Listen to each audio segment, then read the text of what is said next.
Hey guys, WWII Vintage back really soon.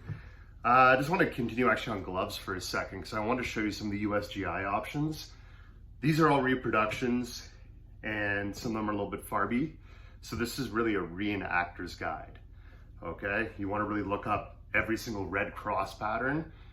Great books out there, great examples online.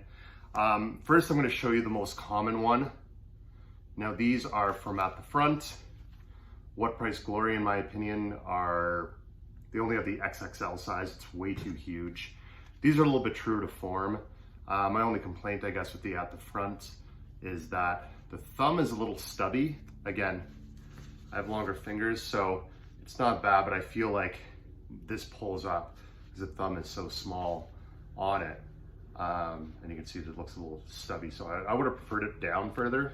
At least that's me. So really they used kind of a wool, probably the same wool that they would have used for the blankets, with a leather palm. So I believe they call these like the leather palm wool gloves. Again, I'm butchering the nomenclature. This is just for reenactors and beginners. The expansive pieces in here would allow you to wear another glove underneath, as well just provide extra comfort / it's probably quicker to make because they literally just put two pieces together and sewed them.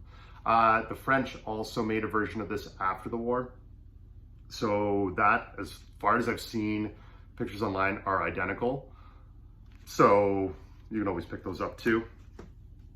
This is actually more for my, British and other impressions. These are actually hand knitted. God, I feel bad that I'm not calling her out. I forget their name, that knitted these. These are a little bit closer to a pattern you would see in World War II.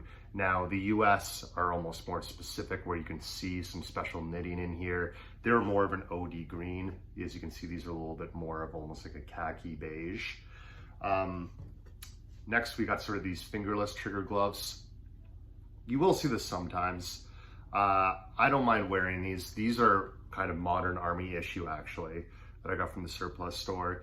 They work great, especially as a reenactor, if you just want to, be able to access your pouches without fumbling, because luckily we're not actually freezing to death in the weather, needing every bit of warmth, and we're okay with fumbling with our equipment. And lastly is just your classic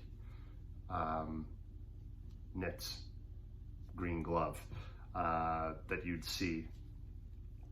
Now, again, photos are so hard to make out.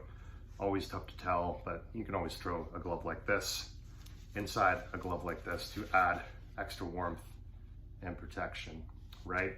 So again, this is more of a reenactor guide. This is not a guide or correct nomenclature, blah, blah, blah, on all that stuff.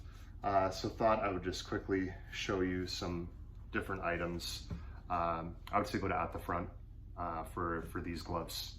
You see them in tons of pictures, Battle Bulge and Battle of the Bulge and beyond into Germany. So these were definitely issued, definitely highly used. So I would grab a pair. The wool is nice. You can get you can find somebody to knit you a pair. You can even take the Red Cross patterns from online and get somebody to knit them for you or knit them yourself. I prefer, not really going to that much because they're going to be expensive. Number one, these cost me, I think, $50 because hand knitting does take a long time. Fingers are really difficult, as I understand. I have friends that are, professional knitters. Like, that's what they do. They sell knitted items, and they even say, like, fingers, like, really, can you find something harder? So I'm not an expert, but that's what they say. That's where, like, the fingerless gloves, maybe they'll knit you those. Anyways, give it a try. Go down to your surplus. Stick with OD green. Again, just see what you got, but get yourself a pair of these bad boys. That's what I go to. Again, I guess these are the size 11, okay? That's actually measured across your palm here. So get a measuring tape, measure across your palm, and it should give you the centimeters. So I'm around, an 11 across. Again, there's a bunch of guides online about measuring men's hands or women's hands for gloves. Look at those too. They're invaluable. Okay, so that's it.